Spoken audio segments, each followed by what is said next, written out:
Thank you for taking the time to view my small workout room proposal, where at the Solomon Community Center in the large room to the left as you walk in. I think that would be a perfect small area that we could utilize for some exercise equipment. Why? To educate and spread awareness on renewable energy and to promote staying fit and healthy with regular exercise. Who? Our membership and B&B clients, and of course any interested community members of the Bering Strait region, since our conference room does get rented out regularly. And what? Purchasing 3 human-generated electricity bicycles. This would also make the B&B the only place in Alaska that creates their own electricity using exercise equipment, which would promote B&B visitors and also make VOS a renewable energy role model. From our LEDP, I took a screenshot. Our number 4 priority is fully effective operation of the Solomon Bed and Breakfast to include alternative and renewable energy, which alternative and renewable energy was also listed on our first LEDP. So just a reminder, we are moving toward renewable and alternative energy. After some of my class research, I came across the Upcycle Eco Charger. Adam Bosel, he's actually living here in Oregon. I came across his website and I copy and pasted this from his website. The world is made of energy.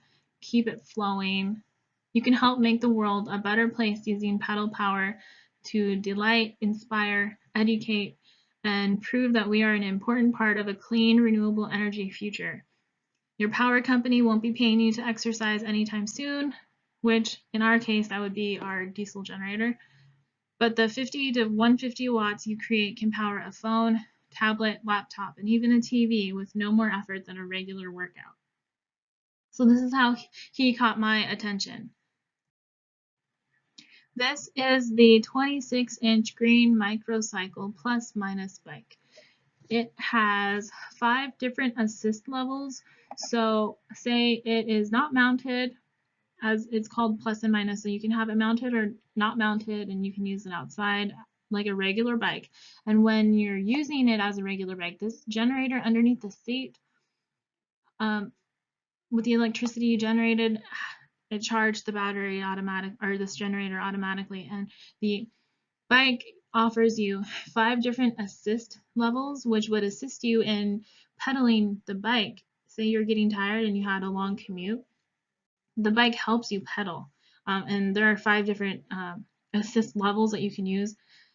I think that is awesome. Say you're getting really tired and you're commuting or riding up a hill and you need a little bit of help, the bike is there to help you. It has this amazing bike rack, 2 LED lights, one in the front, one in the back, which you can't see in this picture. It's a very comfortable seat. I rode this inside, creating electricity, and also around the block of Adam's house. So it folds in half. It's very easy to transport, and it can be off-grid or on-grid. So you can plug it into the wall to a grid-tied system, which you can see this was plugged into his electricity system with this cord right here. He had plugged it into the wall to show us how that works. And then also we saw what it looked like charging a battery. So it's a very neat bike.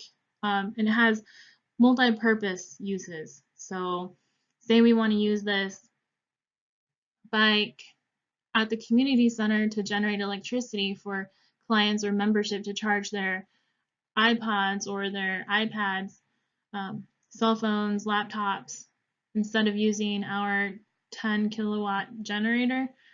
So they can charge that, or they can take it out during the season which our B&B is not open, and they could check it out of the office and use it around town. This is what the battery looks like. It's a 12 volt It's pretty small, and so right here is the inverter, which you can plug in, whatever you decide to charge. This happens to be a 40-watt LED light that we were charging with the battery and the bike.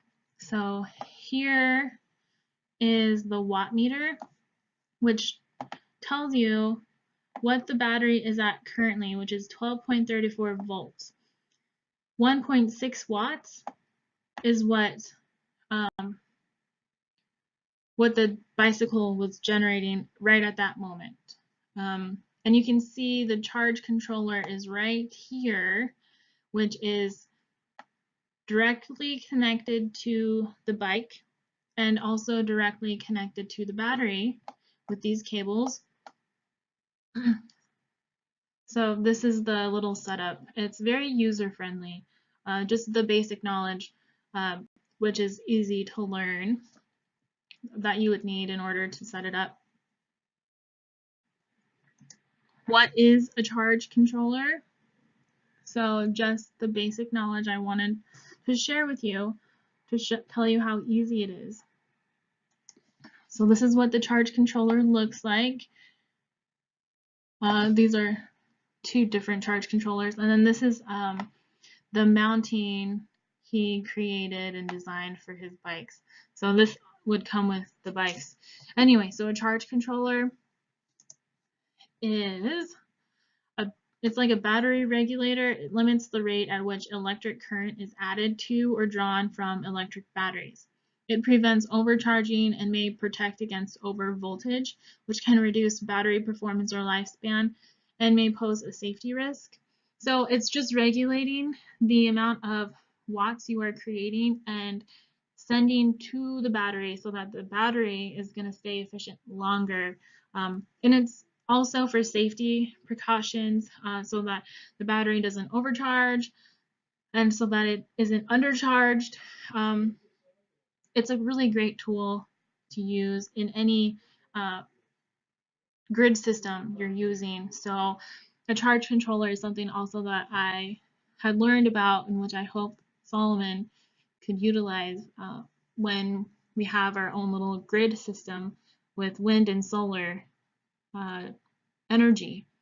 We would have a charge controller connected to the wind turbine or the solar PV panel, and then that would regulate the energy we're creating and send it to the battery so that our batteries can stay efficient longer. So anyway, it's a really great tool and we would need it for the bikes.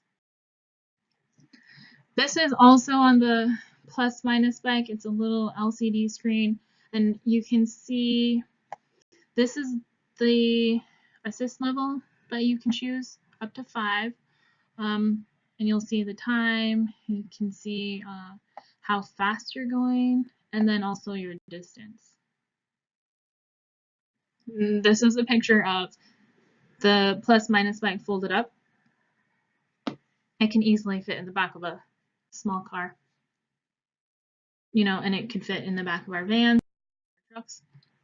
Okay, this is the read and ride bike, which was specifically made for schools. Adam was contacted by a school in Virginia, which he ended up sending 26 read and ride bikes for their program at the school. You can see the reading holder right here sitting on the handlebars, which is where you would put a tablet or a book or papers so that you can read while you're creating the energy. And you can see here's the charge controller connected, and this actually was the picture that I took at his house, and we had plugged it into the battery, and then we had also plugged it into the wall to see the difference between the two. So this picture is when it's plugged into the battery. This charge controller is headed to the battery. So you can see that it looks a little bit different. It's a different color. But same idea, same concept. This bike is not used outside. This one is only used inside. And I think we should at least get one of these for the B&B. Here's a picture of me riding the plus minus bike. I wasn't able to upload the video, but it was really cool because you can see my first reaction to creating watts for this battery in the background and reading the watt meter. It was, to say the least, I was extremely impressed. So this is the room that I was talking about, and you can see the kids at youth camp. They were doing yoga exercises. So it was already turned into an exercise room, the youth camp of 2016. So we just need to put a couple bikes in there. So I was thinking 1 read and ride, and then 2 plus minus bikes. And I also believe that we can apply for a Tier 1 grant from the Rasmussen Foundation, which is focused only on capital projects, up to $25,000. And we remember a capital project such as purchasing a van, purchasing sports equipment that promotes health and fitness, as well as encouraging renewable energy, is an eligible project. Rasmussen also encourages several Tier 1 grant awards before applying for a Tier 2 grant. And after our first grant award, Jeff Baird, who was the program manager then, recommended we apply for another Tier 1 since we're building our relationship with Rasmussen. So I was able to figure out how to upload the video, and I'm going to play it for you really quick. The voltage is going up, right? Which means that you are running this light plus a little bit more to keep the battery fully charged. Just from this little... Just from that tiny little bit of effort. That is amazing. Yeah. And so... Here are my references. I used Wikipedia for the charge controller definition, the Green Micro Gym, which is Adam's website, and Google Images. So thank you for your time. I hope to hear some good news. Any questions you have for me, please feel free. Don't hesitate to ask. And Adam also said that he's available via email or phone call if he needs to speak to the whole council. He said he's more than happy to become available for whatever we need.